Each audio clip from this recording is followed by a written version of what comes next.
This is the Horse Radio Network. This is episode 113 of the Stable Scoop Radio Show on the Horse Radio Network, the Horses of Reenactment. Please support our sponsors as they make this show possible. Our title sponsor is Omega Alpha. You can find them at omegaalpha.ca.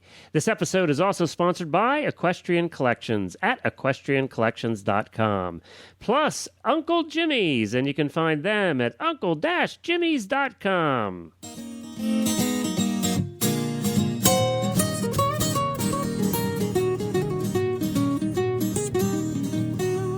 Welcome to the Stable Scoop, with weekly shows delivered right to you.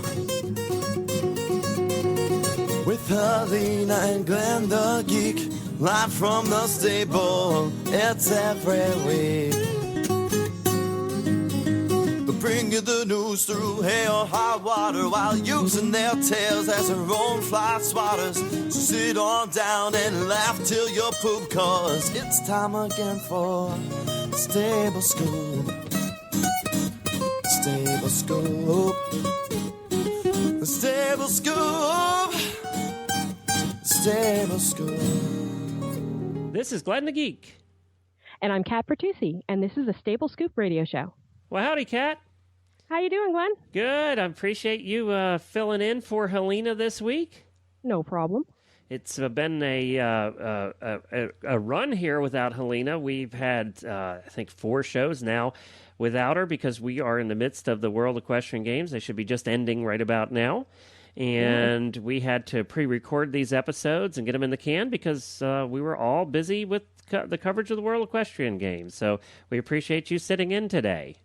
No problem. But I want to assure everybody that Helena will be back next week. And so you don't have to email me and say, "Where's Helena?" She does have her hide her. I know she does have her fan base out there. Well, yeah. Kat actually is one of the editors for the show. She actually has to go in every week and make me sound good, which is quite difficult. It's a chore. Yeah. It's a chore. So now tell me a little bit. You also were involved with horses a bit.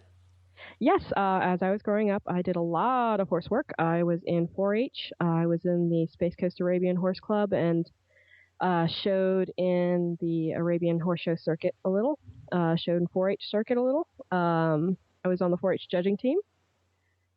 Went through a lot of horses, actually. And then I graduated, didn't know what to do with myself. So obviously I got an English degree because that's what you do with your life when you don't know what to do with yourself. Yeah, that's helped a lot, huh? That helped so much. I don't know how I would have gotten here without that English degree. But yeah, I miss the horses, though. And eventually I'll get back into them as soon as we get a chance. I'm going to get horses again. We'll see. Well, it must be killing you have to listen and edit these shows every week. Oh, it's horrible. It's really horrible. I'll hear a name. Like I was at the Western radio show. They were dropping names for some of the quarter horses. And I'm like, oh, I know a horse by that sire. And it was, it kills me. Heartbroken here. And you said Space Coast, so you were in Florida? Yes, we were in Florida for a while. We decided to sell our house and drive around until we found a place we liked and then stop. And we ended up in Kentucky. Really? Is that what you did? That's what we did. I don't recommend it, but that's what we did. So you ended up in Lexington. Was there another alternative, or did you have a list of criteria you were looking for? We did have a list of criteria. We started off actually in Berea, small town. You can get more for your money there, but there's no jobs. So we went from Berea to Richmond and then finally ended up in Lexington. Oh, okay. Well, that's an unusual way to get to Lexington. Most people come here for the horses. You just happen to be driving through and say, okay, we'll stay here. Yeah, well, horses were a big draw. I might have had some kind of influence in that decision. Can't be certain about that. I can't imagine. Nah. No, horse husbands usually don't have any influence in those decisions, so we usually don't have anything to say about it. Nothing. Sorry. So you've done a little bit of English and Western then? Yes, I have. What mostly happened was if they had a horse that needed more points, they say, "Oh yeah, stick Cat on it. It'll be great." And I'd get stuck on the horse and ride around doing whatever I was supposed to be doing, hopefully correctly. For whoever happened to need the points. So it was an interesting childhood. And I assume Cat's a nickname. Yes, actually it is, and it actually has nothing to do with my actual name, which is Carla, but it has to do with some things I will not speak about that I used to do as a child, that I'll embarrass myself with at a later date. Okay. So. All right, and thank you very much also for putting the show together today. I really appreciate all of your help, and I appreciate all the help of the past co-host guests over the last several weeks. So what did you put together? You hit my heart today. You know that, don't you? And you knew, because you know me well enough to know that this was going to be something that was going to be all over. Yeah, I figured you'd like this one. So tell everybody what you have planned. We've never done this before. What we have planned today is we will be speaking to Jude Kensington about the equestrian activities in the Society of Creative Anachronism. And then we'll be talking to Captain Emmett Taylor, who runs a cavalry regiment in Missouri. So it's all about reenactment today. We go all the way back to medieval times with the Society for Creative Anachronism, which is SCA for short, because nobody can say the darn name. Yeah. and then we go to Civil War times, right? With the captain. That is correct. It's historical horses today. He's in a reenactment troop, Company C of the 5th Regiment of the Missouri Volunteer Cavalry. So this is going to be so much fun, and the reason it's anybody that's been a fan of the shows for some time knows I owned an acting company for about 10 years, and we did medieval feasts. So we did our own version of reenactment. It was the comedy version, sort of a Benny Hill version of a medieval feast, and I actually met my wife at the Pennsylvania Renaissance Fair, and we actually had a Renaissance wedding. So this is very dear to my heart, and I'm looking so forward to chatting with these people. It's going to be so much fun. It'll be exciting. And we'll do that, right? Let's get to it because I want to. But first, we have to chat about our other friends at Omega Alpha. We'll be right back with our first guest. Omega Alpha Pharmaceuticals creates only natural health products. Their scientists, guided by Dr. Gordon Chang, formulate a wide variety of mainly herbal health products to address many equine health problems. And I have on the line here Kyle Carter, who is an international eventer and well-known throughout the eventing world, who uses Omega Alpha products. Kyle, I understand that you started using Omega Alpha about a year ago. Yeah, I've been using it for about a year and have noticed a remarkable difference in the horses that have been on it, and then if they've come off of it, the horse's health always has been better on it. It's one of the few supplement companies that I wholeheartedly believe in. Well, thank you, Kyle. Omega Alpha brings consumers the perfect marriage of nature and science. Look for all of their products at retailers nationwide or visit their website at omegaalpha.ca. That's omegaalpha.ca. And we're back, and we'd like to thank Omega Alpha for their wonderful contributions to our show. And next, we'd like to introduce Captain Emmett Taylor, commander of Company C, 5th Regiment, Missouri Volunteer Cavalry. Well, thank you for joining us, Captain Emmett Taylor. And how are you today? Well, I'm doing just fine, thank you. Glad to be with you. Well, thank you for joining us. We had a few questions about your mounted cavalry. The first thing I'd like to ask you to do is, could you give us a very quick synopsis about what cavalry reenactment is? Yes, okay. We get out there with our horses and really acquaint the general public, and we're particularly concerned about young people, about giving them a good view of what the mounted cavalry was all about, particularly during the time of the Civil War. That's what we portray. And we spend a lot of time with the public when we're not out riding, doing the demonstration, doing the reenactment. We spend a lot of time around camp just talking to folks and letting them get up close to the horses and just, again, learn more about what the role of the horse was in the cavalry. Oh, excellent. Now, what types of riding is actually done then? Do you actually do maneuvers? We do maneuvers. We do drill. We do mounted drill.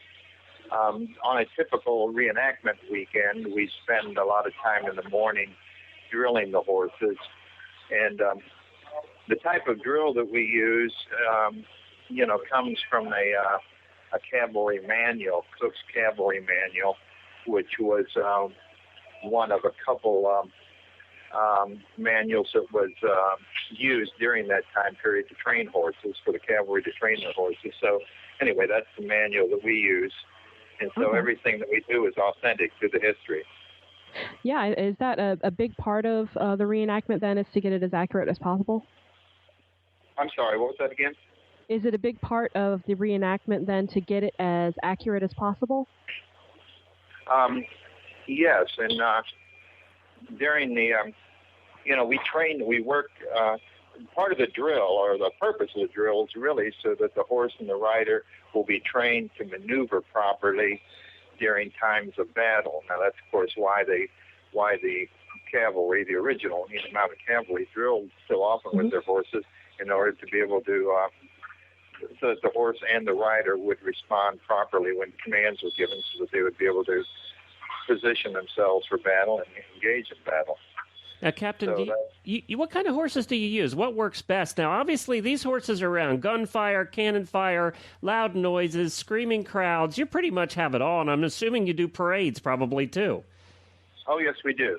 Yes, and as far as the noise, the gunfire and all, we train our horses. Well, some horses, as you probably know, are very calm, and they will respond. You don't have any problems with real calm horses like that. Some that are a little more high-strung, take a little more time to train to gunfire. We use a method similar to what was used for the original cavalry. During the original days of cavalry, they would separate the horse and the rider. One person would be holding the horse about the distance of a football field. And so the person on the end of the horse, who was actually going to be the rider of the horse, had a pistol, and he would have it up in the air, and he would be firing the pistol, getting closer and closer to the horse. It might take a number of sessions before the horse was really calm to accept the rider. But when the rider could get all the way up to the horse, kind of stand next to his horse and lean over him and fire around, just kind of leaning over him, then that horse was broke for gunfire. Yeah, I would think so. Wow. So that's kind of, we use a similar system to that. And was there a breed of horse that they used back then? I mean, what breeds was it the horses that were primarily used during the Civil War, probably the most popular breed or most used breed, at least particularly in the Federal Cavalry, was the what we refer to as the old line Morgans now. Yeah. Okay. So they were horses that could be trained to pull a cannon, or could be used for mounted cavalry. They could pull wagons. They could do anything that the Army needed at that time. And they weren't huge. They weren't really tall like a lot of the draft breeds that were around back then as well. But there were other horses used as well. But today we have some Morgans out there. We use gaited horses, trotters, and walkers, and I personally ride a Tennessee Walker. And we have some that are using quarter horses and other breeds, which makes it a little bit of a challenge sometimes when you're doing drill, but we work it out, and we do a pretty good job. Okay, say someone wanted to join the cavalry. How would they go about doing that? How do people go about joining the cavalry? Yeah. Well, most cavalry units, I think probably most people get involved with cavalry when they come out to an event. They have the opportunity to come out and see an event. They're thinking, as they're watching it, they're thinking, boy, I have a horse at home, and he's just out there in the pasture. I do a little trail riding, or I do this or that, and boy, I think I'd like to do this. It looks interesting. So anyway, that's how a lot of the people end up, and they'll come up and talk to us and explain that they have a horse and that they would like to come try this. So that's how we get most of the people, I would say. Now, Captain, And, are most of the people into horses before they join, or do you actually have some join that have never sat on a horse before? Well, there are some people who want to get involved with the cavalry who are not experienced horsemen. Now, we do find that people will come to us and say, "Oh, yeah, I'm an experienced horseman." Yeah. I don't have a horse now, but I'm an experienced horseman. Well, okay, we take that. Here, put the bridle on. Yeah, but a lot of times we find that maybe they did a little trail riding when they were kids. Yeah. But a little different anyway, than sitting on the horse during cannon fire. Yeah, you think? Oh. Well, doing a charge across a field.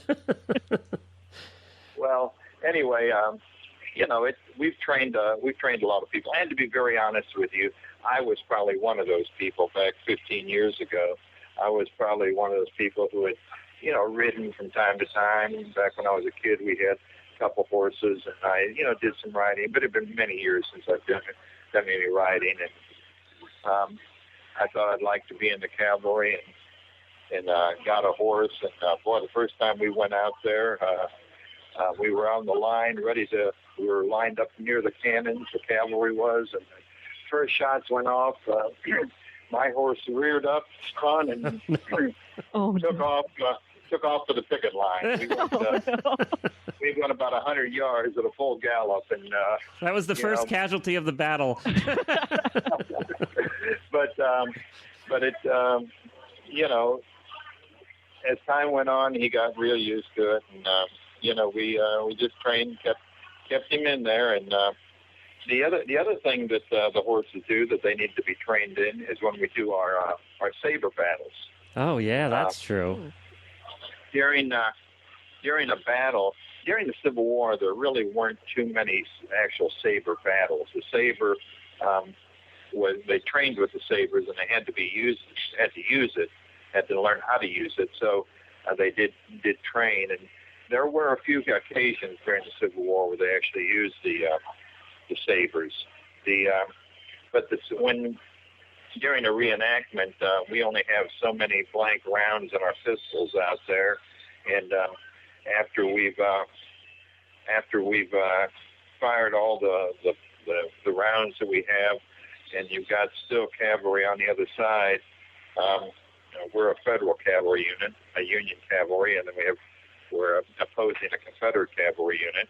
And finally, you'll on either one side or the other will give the command to draw sabers, and then once we see that, then the other side will draw sabers, and we advance depending on how much ground is between us, either at a fast walk or a trot, or maybe a faster gait. But and then we pull up, and the two people will engage each other.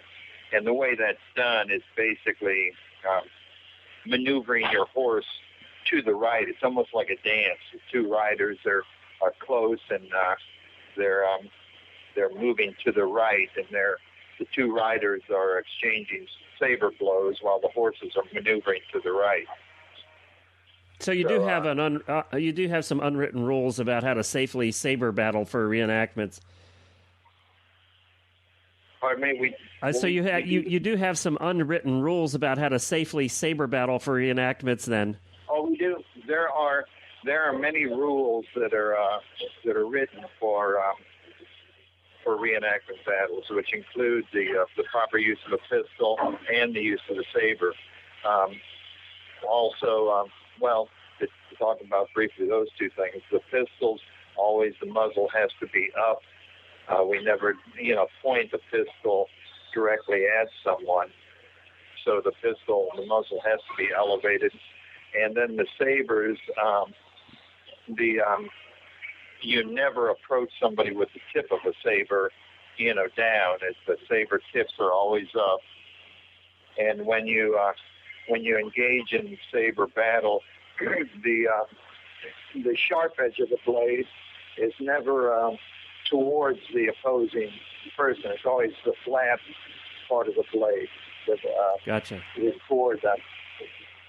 Okay. So it's cool. I've never seen anybody really get. Excuse me. I've never seen anybody really get injured with a saber battle. I do know that when you're on a horse and there's a battle going on and there's a lot of activity on the field, when you fire a pistol, we use in our case we load the pistols with black powder, the cylinders, and then we pack them down with cornmeal or cream of wheat and tamp that down real good to hold the powder in it. And of course, the pistols are capped with a firing cap. But I will tell you that I've been sprayed by cream of wheat a time or two. So, but that happens, and I'll tell you, the gentlemen the people that are out there, and we do have, by the way, ladies that portray that dress up as men and portray men on the in the cavalry. Mm-hmm. That's not so unusual. And I'll tell you what, some of those ladies do an excellent job of disguising their femininity. Oh. So. All right, Captain. Well, we appreciate you being on with us today. Thank you so much. And it's so much fun. There's so many parts of the horse world, and we get to explore all of them. And this is certainly a part that not a lot of people think about unless they're near a place where there is a reenactment. And thank goodness there are people like you out there to do this. So thank you very much, and we look forward to talking to you again sometime. Okay. Well, people can come and look at us. See us. We're around, and they can visit us at www.thecavalry.org. Well, that was a lot of fun. I want to go do it. I want to wear a uniform and shoot things and do stuff off of my horse. I know. That sounds so fun. That is neat. I love it. That's one thing I never did in the shows is I never had the opportunity to go horse. Oh, wait a minute. There was one show where it required me to come riding in, and we brought my Percheron down, the 18-and-a-half hander, 1-ton one there. Big black Percheron, and so as the king, I came riding into. It was on the grounds of the Stokesay Castle in Reading, so I came riding around the corner and up to the event on my horse. They actually paid extra so that they could have that happen. So that was fun. So there was one time I actually did it. One time, but I never got to do the jousting at the Renaissance Fair, and that's what we're going to be talking about next. And we're going to be doing that right after this word from Uncle Jimmy's. Regular listeners to the Stable Scoop Show know that Helena and I just love Uncle Jimmy's and his fantastic line of products. His products have the highest quality ingredients, and that is why they have taken off like they have. Of course, it all started with Uncle Jimmy's hanging balls for use in the stalls, and then came squeezy buns. We know you need to reward your horse outside of the stall as well. That is why Uncle Jimmy developed Uncle Jimmy's squeezy buns. Squeezy buns are all natural and loaded with nutritional ingredients for your horse. Unlike similar products on the market, they are individually wrapped to preserve freshness and eliminate mess. With competitive pricing and Uncle Jimmy's quality guarantee, the squeezy buns promise to be a hit among horses and horse lovers alike. Learn more about all of Uncle Jimmy's products or to find a dealer, visit uncle-jimmys.com. That's uncle-jimmys.com. And we're back again, and thank you, Uncle Jimmy's, for all of your contributions. And next we're going to be talking to Jude Kensington about equestrian activities in the SCA. Well, welcome to Jude Kensington from the SCA. How are you? I'm great today. How are you? I'm fine, thank you. Now, in the SCA, you go by a second name, and yes, that is... the SCA, I'm known as Mistress Isolde of Hoxholm. Ah, okay. Okay, well, then I couldn't even say your name. That would be... do you just go by Mistress? Can we just go with that? Because... you can actually just go by Isolde. Isolde. Now, where'd that name come from? The names that we choose to use in the SCA are based on historical names. You can't actually choose a name of someone who existed, but you have to be able to choose a name of a name that could have existed in the SCA period. And what is that? What period are we talking about? We tend to reenact medieval Europe.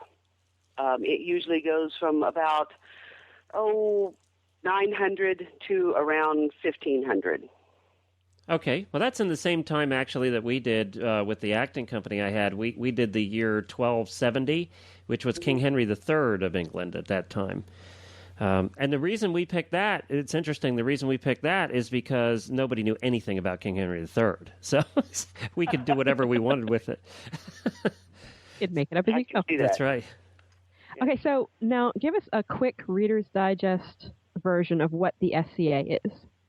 The SCA is a nonprofit organization dedicated to studying the Middle Ages. It was first founded in 1966 at Berkeley, California, and it has spread now to where there are 19 kingdoms across pretty much the entire world. Oh, wow. We have kingdoms in Europe. We have kingdoms in Hawaii, Australia. It's a fairly large organization now.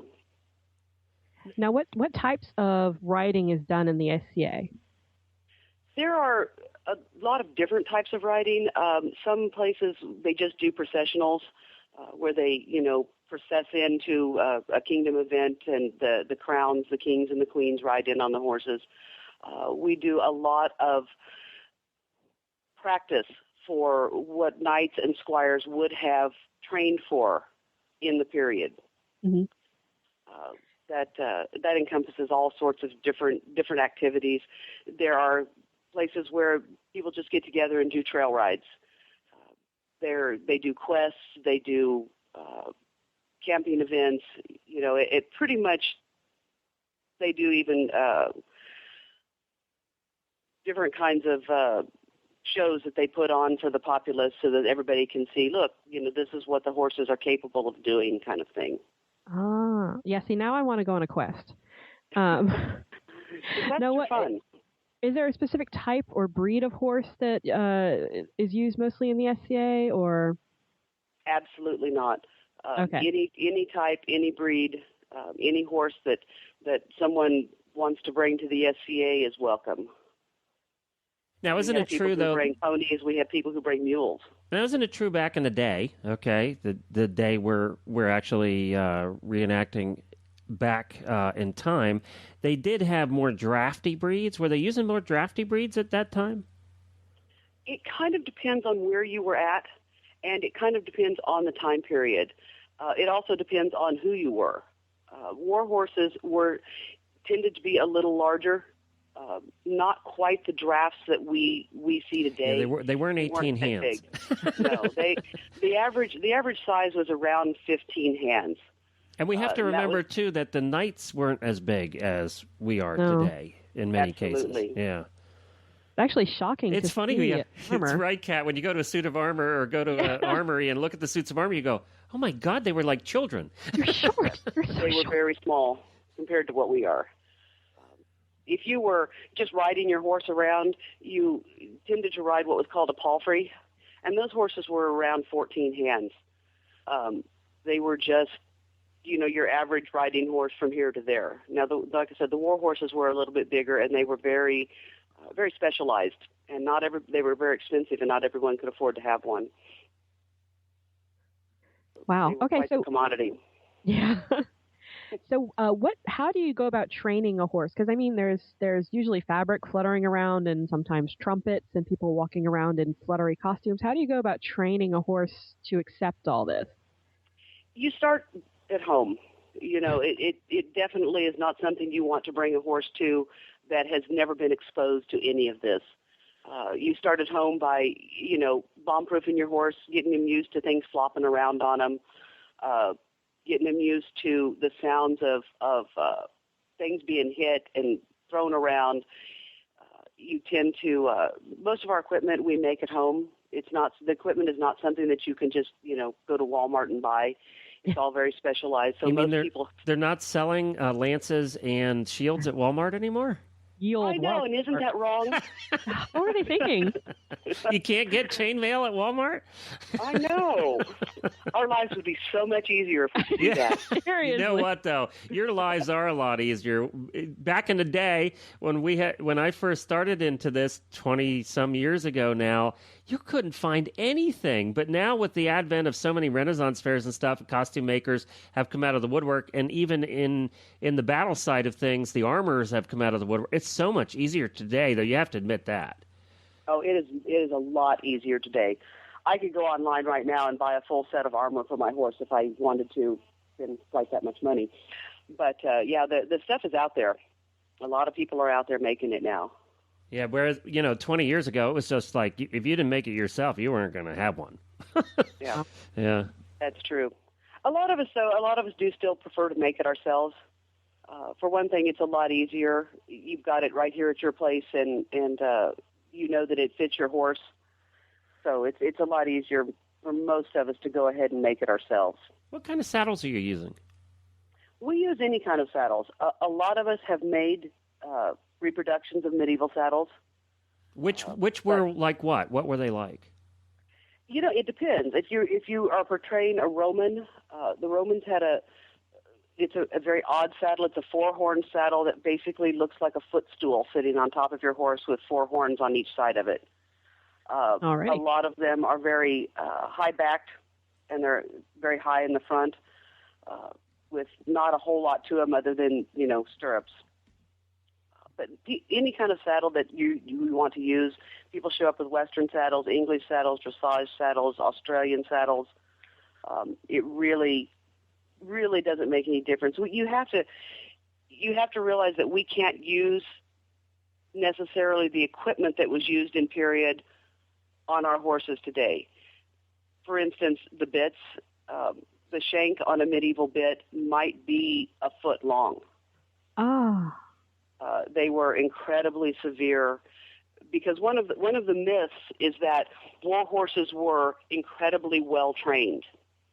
War horses were more or less just wild. They were hard to control. The purpose of a medieval war horse was to run in a straight line through the lines of your enemy. There wasn't a whole lot of let's spin around and do dressage movements. It was let's just bust through this line.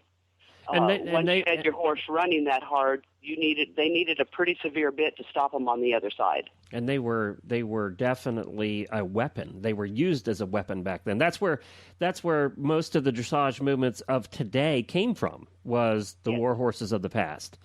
It is where they came from. But it was a little later in period before they started realizing, we could do more with these horses than just mow people down. Right. Yeah. It was interesting, too, you talked about the saddle, the Roman cavalry saddle, and it really did. Imagine a Western saddle with 1 horn in the middle and the front. This one actually had horns on all 4 corners, and the reason they did that is many of the Romans didn't use stirrups at all. So what they could turn in the saddle, hook their knees and their legs over these horns every which way, which gave them a lot of flexibility to use their shields and their swords in any direction, and that's the reason that they had that particular saddle at the time. Absolutely. It sounds like it looks more like a pack saddle even than a riding saddle. It does, actually. It very much resembles more of a pack saddle. Interesting. Wow. Okay, so how would I go about joining the SCA if I wanted to? There's a website. It is sca.org. Mm-hmm. And it has a lot of good resources. It will tell you what kingdom you live in, and it will give you information about what the SCA is about, what it does, and it also will give you links to the local groups where you can just call them up and say, hey, I want to join you guys. I want to come and see what you're about. Newcomers are always welcome.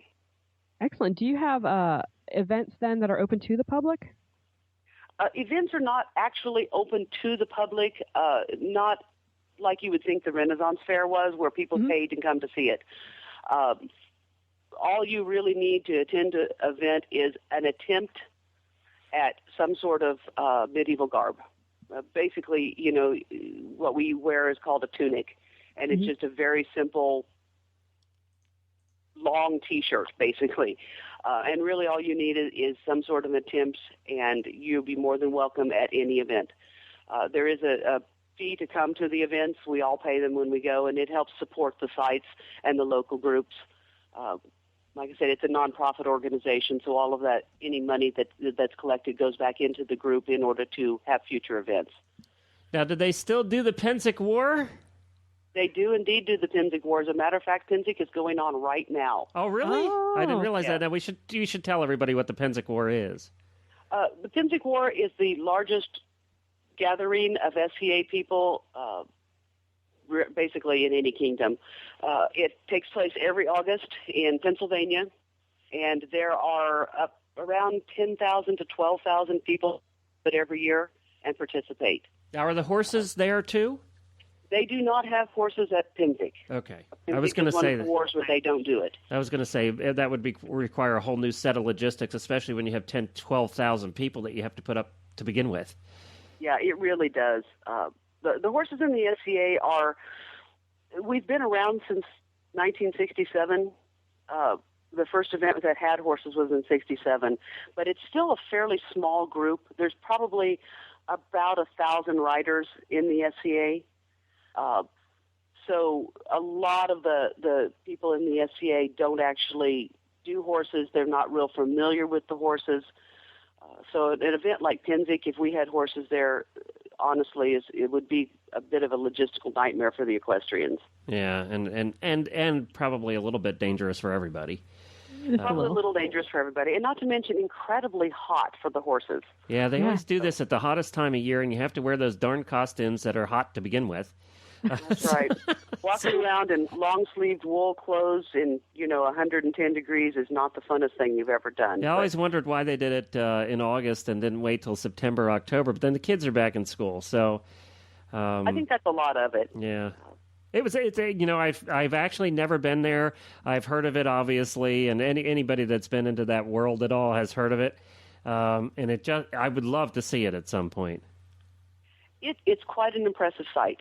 It really is. When the battles take place on the battlefield, you get a pretty good idea of what it must have felt like and sounded like when two armies clashed on the field. It can be quite noisy and pretty impressive.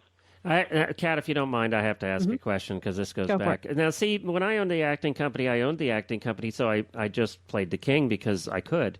So now, in the SCA, do you pick your roles, or do you have to, does the king just say, okay, I want to be a king? Or is there a hierarchy, or how's that work? There is definitely a hierarchy. To be king or queen, every 6 months they have what's called a crown tournament. And you enter the crown tournament, you fight, and whoever is the winner at the end of the day is the king for the next 6 months. You mean I'd actually have to work for it? Yeah, they actually have to work for it. Oh, man, see, the other way, I could just pay everybody else and they were happy, and then I could be the king.